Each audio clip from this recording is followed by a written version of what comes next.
you saw San Francisco week 3, right? Yep. You saw them early on Amazon. I just saw that. But with Richard Sherman, I get to hear about every detail going on with the San Francisco 49ers every week. Trust me. They're the best team in the league, right? Hands down. It's not close. It's right? It's without question, it's not close. When they're fully healthy, they're better than anybody, and it's not even close. Not even close, huh? So who's best equipped to take them out? Is it? Well, I early in the year, unfortunately with the Bengals injuries, I predicted it was going to be a Niners-Bengals Super Bowl. Hey, listen, Jake Brown. Don't sleep on Jake Browning, huh? Don't sleep on Browning. But right now, I've kind of pivoted to still in the AFC North. I've called a Ravens-Niners a rematch of Super Bowl 47. But in Vegas, the lights never go out, so we won't have to worry about it. Look at him. What I mean? What a line. Come on, baby. What a line. Andrew Whitworth bringing his A game. That's right. Right, and we're seeing it Monday night, too. We're going to see it Monday night. I think this is a little preview because, to me, what Lamar Jackson, this Ravens team, has been this year is, people are arguing, he didn't have the statistics he had when he was MVP, but they're a great football team. Defensively, offensively, the ways they can attack you on offense, they can do so many different things that I think they'll match up well with the Niners because they can play great defense and they can run the football, or they can kind of get into things where they spread you out and use Lamar and use his legs, and he's shown the ability this year to be a much better pocket passer under Monken. So I think that's a great matchup for them. Let me give you one more. What about the Buffalo Bills?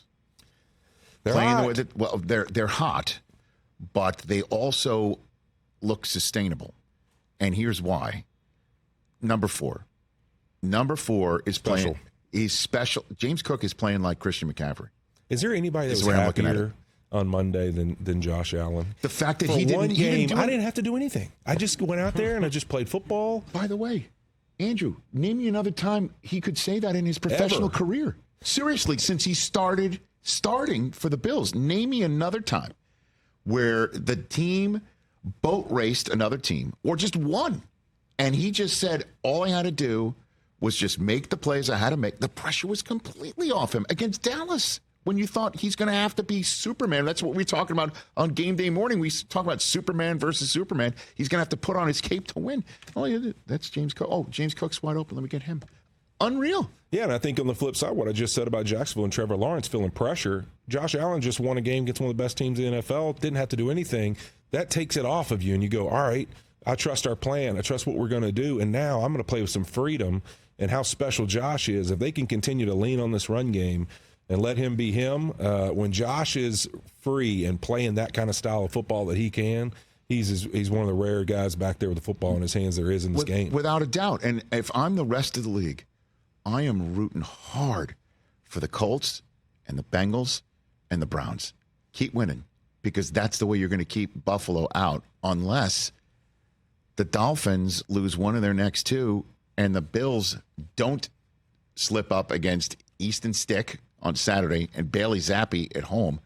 They can stroll into Miami and get in that way as the 2 seed. By the way, I think Fitzpatrick made this point last week, and I thought it'd be interesting, like to see a Buffalo-Miami showdown, to see maybe who's going to win that division. It's possible. Last game of the year, I think that'll be the last game of the year. To see where we all had Miami 6 weeks into the season, right, and we had Buffalo, and then now to see this matchup possibly be what's going to determine one of them's fate. It would be wild to see, because Josh Allen right now has got to be really happy with where that team's headed. I mean, that right now the Bills are 2 back of the Dolphins. So if the Dolphins just once again slip up in either of the next 2 games, and you can't really even say slip up. I mean, you're playing Dallas and then the 1 seed in the AFC right now in Baltimore. So the Dolphins are sitting here thinking we have a shot at the 1 seed. But if they lose one of those 2, then that means they will wind up hosting the Bills in the final week of the season for the right to play a home game, make the playoffs as a division champ as well. And so Buffalo may have, wildly, no shot at the wild card because everybody keeps winning, but they have a shot at the 2 seed. I can't recall a situation it's like a that. wild year. I mean, you look at it both sides. The NFC, AFC, it's crazy, all the matrix of who can get in and who can't and how they may get in, but only by winning the division. I think it's pretty wild. I mean, you think about 2 weeks ago, we were talking about Jacksonville as possibly the 1 seed going forward.